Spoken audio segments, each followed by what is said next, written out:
Hi everyone, it's Margaret here with 60 and Me. Okay, we're into February. Where did January go? I've got a plan for myself that I want to share with you for February, and maybe you want to jump in with me and join in. It may be something that you've been thinking about too, and it's just for me. Well, partly because as you know, I've not been so well recently, and I've been at home a lot, and I've not been out shopping. I actually went out today. It was really funny. I went out to buy some few things, just groceries, and I realized how tempting everything is in the shops. You know, like I just want to go look over there. I want to see what's going on there. And I actually kept saying to myself, you don't need anything. You don't need anything. And it was really an interesting exercise. And part of it's because I'm, still not feeling so strong that I just didn't have the energy to go over there. I just wanted to get home with these three things that I had on my list. So, so the mission is for February is to embrace a use it up challenge. So I'm not going to call it a no buy or low spend or whatever. It's just going to be use it up challenge, because I think we've got, if you look around your house, you've got enough stuff to last you forever in terms of food if you're creative. And instead of buying new products, right away, just have a look around your bathroom cabinet or in the drawers or in your storage units or wherever you are and see whether you've got exactly what you need. I'm guessing that most of the time you're going to find frozen veggies or forgotten tins in the cupboard or something that's going to help you with a meal that you didn't expect you would have. And it gives you a chance to be creative. It's kind of like going back to the pandemic. Who wants to do that? Just kidding. But it's like that same mentality of like, well, how do you make bread with no yeast? Okay, so you have to make flat bread. And some of the things that I learned during that time were really useful, and maybe you found the same things. So it's basically, just trying to reuse things, not have this desire to buy the newest lipstick or the newest something, and just to, make do.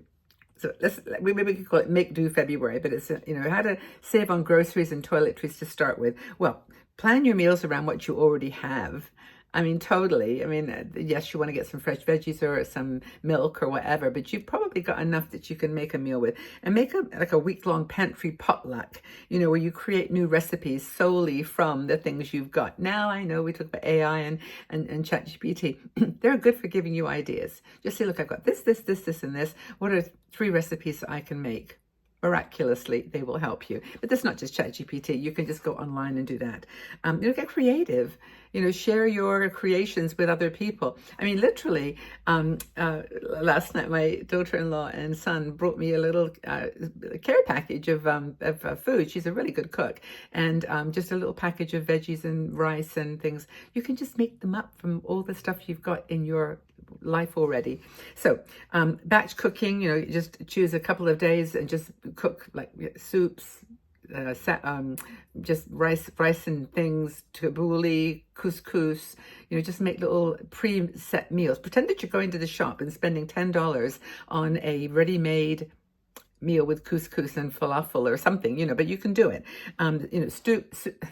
Soups and stews and chilies and casseroles, they all I can't talk today, freeze beautifully. So freeze those things up and then just use them. It's like you can use them all through February. You can make enough for the whole, at least for 2 weeks, and then go on to the next thing. So it's like a potluck. You can host a soup swap. There's so many good recipes. We have, I think I've mentioned before, a 60 and Me Patreon supporters group, and we meet on Mondays and Wednesdays. And what's really cool is that there's some really very good chefs and cooks in our group. So they leave their recipes. Wendelin, are you watching, listening? They actually make really great food, and they leave their recipes in we have a Facebook group that's private for them, and another benefit of the group. But you just have to put them aside in cool little packaging, and it's all good. It's all good. Food for a week. Soup swapping. I'll swap you my lentil soup for your veggie soup, for your onion soup, for your whatever soup. The other thing you can do besides food is shop. Guess what I'm going to say? Shop your closet. You don't need to buy any more clothes. I've been wearing this black sweater, I think, for decades because I really like it. It's got these little buttons down. Where are the buttons? There's the buttons down the side. And I like this little slit piece. And I got it in a charity shop, actually, this top, but it's so warm and cuddly that I like to wear it a lot. You don't need, you just put different beads on, different jewelry, different, you can do really well with it. But shopping your closet and accessories. So before purchasing any new clothes, shop your own wardrobe. Go in there and check it out. Oh, I really fancy a blue top. Oh, I have a blue top. I'd forgotten I had that top. That's really pretty. I think I'll use that. So that's another thing you can do. Shop your wardrobe. What else have I got here in my little list of things? Host a board game, like things to do. Instead of just doing your own thing, host a board game night or I don't know, just a shared game of some kind. And just bring, tell people to come on over. If you're living, you can do it locally. I remember my friend Maureen used to hold poker nights, and I don't have any clue how to play poker, but it didn't matter. We were just having fun, pretending we knew what we were doing. But that's a really cool thing to do if you just, you don't want to go out and entertain yourself, spend money on movies or spend money on anything. Remember, the goal this month is not to spend a lot of money. Oh, I just looked at my notes, actually. The other thing that you could do with clothes is do a swap party, where you tell people, bring over 2 items, everybody bring over 2 items that they don't want, and then you take an item and, we swap. I think that's a really cool idea, actually. And then moving into entertainment with the board games, it's like free entertainment. For goodness sake, we've got so much online. You could watch like an opera production or a theater production live, or like a live stream from your living room. Does it cost anything? You don't have to go get all stressed and say, oh, I haven't got any money to do this, or, I can't go out and I need to, oh, it's all right, $30 I'll spend on that. Don't. Do it at home. The other thing is public libraries, of course, they're your friend. I mean, they've got all kinds of things. You can order books there. You can order videos, games. Just take advantage of some of the local things. Another thing you can save money on is haircuts. I'm a good example of this. I haven't had my hair cut in months, and I don't think it changes who I am in any significant way. It may change how I look a bit shaggy, but I kind of like just not having to worry about it. And I'm not going to spend any money in February on getting my hair cut or nails done or, any kind of pedicure, manicure. You can do it yourself or do it for each other. That would be fun too. So, of course, if you've got a friend who's good at cutting hair, that's okay too. You can just get them to do it for you and, give them something in return. You can host a Skillshare Saturday where you just all come over to your house and just do stuff and share your skills. Bring your broken something and I'll help you fix it if you'll help me make a new something. Just use each other. If there's one thing, I'm going to get all kind of philosophical here, but if there's one thing that I think our world is moving towards, and it's through all the challenges and what you might even call chaos of the societal challenges at the moment, is just community. It's coming back big time. It's the only way that we're going to be sane is to, whoever's in power, whatever's going on, is really to have community and to be able to share. If someone's got a skill, use it. You've got a skill, share it.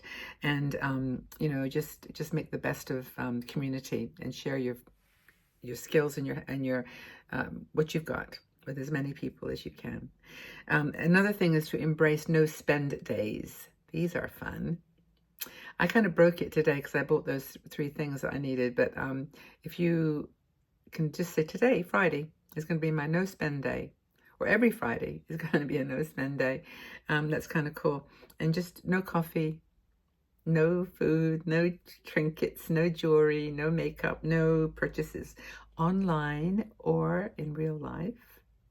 Actually, it really makes you feel good. I've really found my no spend days are just fun. But having been in the hospital for a few days or several days, I didn't have any opportunity to buy anything, and my bank account looks a lot better than it did at the beginning of the month when I was, or last month anyway. But anyway, just watch the impulse buying. I think that's the big thing, especially online. It's such a big temptation. And I think the other thing you can do is to make days, like certain things happen on certain days, like maybe make Thursday your travel day where you do go somewhere. I don't mean like in the, somewhere crazy. I mean, just for a walk, just make it an adventure day. Take a little picnic lunch and just go with a thermos of tea or coffee and go somewhere. You know, take family and friends with you if you can. Try to get them in the habit, especially children. My grandkids are very used to me buying them little prezzies and, you know, all the rest of it. But I think it's sometimes cool to just give them your love and not do that because they don't really want this stuff. Well, they do because they blah, blah, buy me present, buy me this, buy me that, but no, they don't, not really. So that's it. Check off peak days, of course. And then what else have I got? Make sure that you check, by the way, for what do you call it? Discounts on things for your age, because why not? Who cares if you say I'm 70 or 63 or whatever you are and you get a discount? That's another way to spend less money. So come join me on this kind of, you know, embrace, you know, just embrace the saving, you know, saving, embrace it, using it up and using it, sharing it, and just spending less money this month in February. I'm not going to make it like a strict rule, like you have to not spend any money or you have to wear the same black sweater for 18 days. Yeah, just do what you have to do. But just if you can cut back a little bit in those temptations of spending, I think you'll feel lighter in your heart and in your pocketbook. So what do you think? What are you going to give up this month? Just do it. Or give up. Or what are you going to do? What kind of actions are you going to take? That's more important. Don't want anybody giving up anything that they don't want to. It's not meant to be hard. It's meant to be fun. Okay, if you like the video, please let me know by giving me a thumbs up in the video here below. And if you have any ideas of how you think there's ways to save money this month, let's share. And again, from the bottom of my heart, thank you. Thank you for being here. Take care.